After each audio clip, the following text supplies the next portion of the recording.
somehow abandoned. Yes, somehow. you're absolutely right. That was done last year. Yes, Mia was flying. Why is that? They announced it very bigly that they will fly now, and they had big TV show on that, and then suddenly they have abandoned. So that was flown last summer. It was a tag flight. They flew the 737, first stopping Murun and continuing on to Hoft, and then back to Murun and back to Ulaanbaatar. So that was done last July and August of 2009, twice a week. Part of the reason why it stopped, I'm sure commercially it probably made sense, and if it was proper for them or not, but I know for passengers loved it because the fare was so low. However, what happened was after about 20 landings in Murun, the runway cracked. The runway in Murun was not thick enough to handle a 737 landing so many times. But yet this Civil Aviation Authority was announcing proudly that this airport can handle anything. So to that point, I think within the Mongolian Civil Aviation Authority, the Ministry of Transport and the Airport Authority, there's always different factions in terms of who are doing things for commercial reasons. So Murun cannot handle Boeing 737? The way last year it couldn't, and even how about Hoft? Yes, Hoft can handle 737. What else airport in the country? Choibalsan can as well. Choibalsan can and do. I believe Dalanzagat, but I'm not sure. Okay. There was a flight, or there is a flight between Bayung Ulgi Aymak and one city in Almaty, Kazakhstan. Yeah, to Usk-Kamennogorsk. Yes. SCAT Airlines. Yes. SCAT Airlines does that, I believe, once a week. Are you going to fly this direction? So Easiness Airways does have the designation. We can only fly routes that the government has granted us designation. Okay. So we do have the designation, and yes, we are looking at potentially flying a plane between Ulgi to Usk-Kamennogorsk. Why Usk-Kamennogorsk? Not the other flight behind another bigger cities? We don't have the designation to Almaty or Astana. Okay. Is that what you're referring to? We currently don't have the designations, but also we don't have the right aircraft type to do that. Oh, I see. You also need What is the reason that Miat does not fly on that? Ulaanbaatar, Almaty, Istanbul. They once used to fly. Jargos, I can hear. I can't answer that question for you.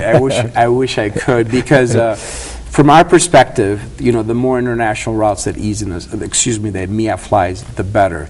And please understand, even though I'm here as a representative of Easiness Airways, as Vice President of Sales and Marketing, I'm not speaking necessarily what's best for Easiness. I mean, for Mongolia, if you look at it as a whole, in terms of what's best for the country, its people, its economy, the more international flights that MIA flies, it's better for everyone. So, as Vice President of Sales and Marketing of Easiness Airways, yes, I would love for MIA to fly to Almaty, Astana, Hong Kong, because that would provide more feed traffic for our domestic routes. However, as a citizen of Mongolia, as a resident of Mongolia, someone who lives here, if MIA were to do that, Astana, Almaty, Shanghai, Taipei, Hong Kong, I mean, if you think about what that would do, it would bring a lot more people in and out of the country. It'd be a lot easier. For instance, I was just in Hong Kong last week for a mining conference. I took Korean via Incheon down to Hong Kong. Between the transit and the two flights, everything, you know, those are about 12 hours. You know, two separate 12-hour days that are gone.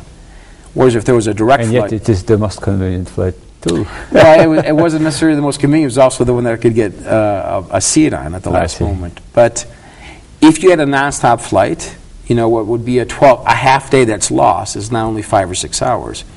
And what that would do, it would stimulate so much traffic here.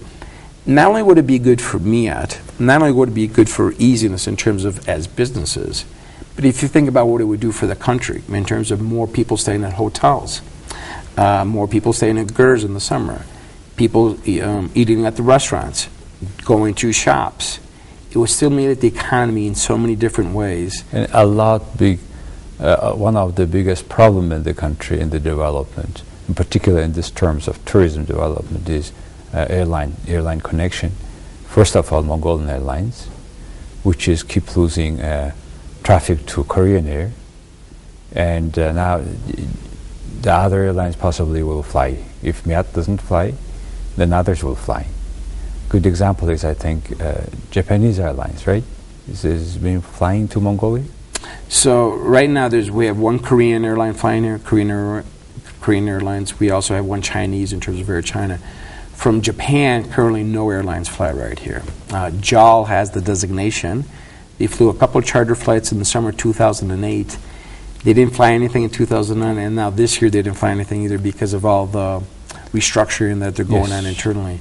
Okay. But I'm sure, but I know Asiana has an interest in flying here. I know that other Chinese carriers have, as well as All Nippon from Japan. There definitely is an interest in those carriers in terms of. And yet there is just so much opportunity in Mongolia, and also it's a connecting destination for an overflying destination for. It's one of the international major air route, right? Ulaanbaatar is. When such a big traffic on the air through through Ulaanbaatar, and there is a no on the ground. I mean, nobody is landing. That's something that I think we still could do a lot. I think a lot of innovations to come. What do you think? Yeah, and again, that's something in the long term that the government will need to make a decision. Because Mongolia, here, even though I was born and raised in America, with a name like mine, Spiro, I'm Greek. I'm 100% Greek. I was born and raised in the States, but when I started school, I couldn't speak English because we just spoke Greek.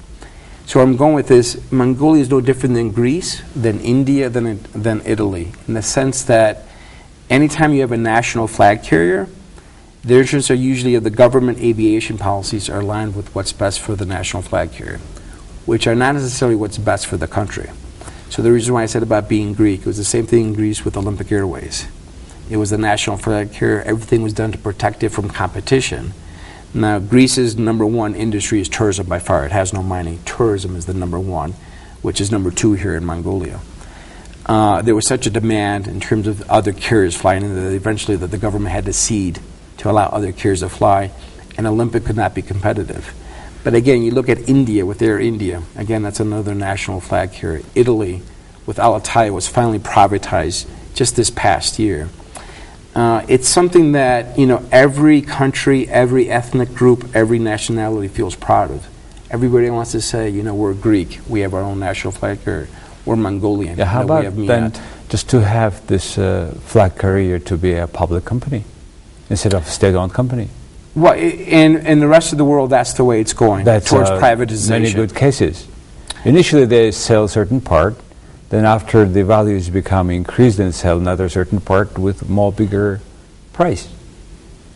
And again, that's happened everywhere in the world, be it with the European carriers, Air France, yes. KLM, Lufthansa, BA. The U.S. carriers were always privately owned companies. Olympic Air is existing now? Yes, it does, but it's been bought out by a private company. See? And that's why it is existing and doing much better, probably. It's still struggling, but it is surviving. It has to survive in its own. But in the way it's doing much better, its product has to improve too. Is it so it's better for the customers. Is it sold 100% to private company? Yeah, it was actually bought out by another airline, another Greek airline called Aegean, which you probably never heard of. Yes, it's a private airline, which actually became a member of Star Alliance. Okay. Do they use the same name of Olympic Air? They're holding on to the name Olympic just for certain routes. And flag is to be there too. Yeah, well, it's come with the flag. Here again, Aegean has its own purposes. Aegean was started as a private carrier. It's now become the 28th member of Star Alliance. Okay. It actually is much larger than Olympic, but it's still holding onto some aspects of Olympic for the branding, for the name recognition. Yeah, for branding. How about Air India? So Air India, that's another story. The losses of that on a per year basis are in the billions of U.S. dollars. Company. Former. Yes. Still is state-owned company, still is the national flag carrier, but now you have carriers such as Kingfisher and Jet. There is no successful case of state-owned air carrier competing successfully with international airlines. Almost. The closest one, and it's kind of hard to define, is it state-owned, is it not? But here, other than Singapore Airlines, but other than that, there's nothing that comes close. But Singapore is a very good example. In terms of Singapore Airlines, it's one of the world's best airlines. Yes, many years. In terms of quality, service, the product it provides. Singapore, population, I believe, of about 4 or 5 million people. You know, it doesn't have a large population base. Yeah, it's almost like us, yes. But it flies all over the world. Now, Singapore Airlines has had to compete all these years. And even though I believe it still is, some of it is government owned, all the decisions made in Singapore Airlines are commercial decisions. That's what we need behind everything. Well, that's true for all Commercial industries. decisions, not political decisions. That's true.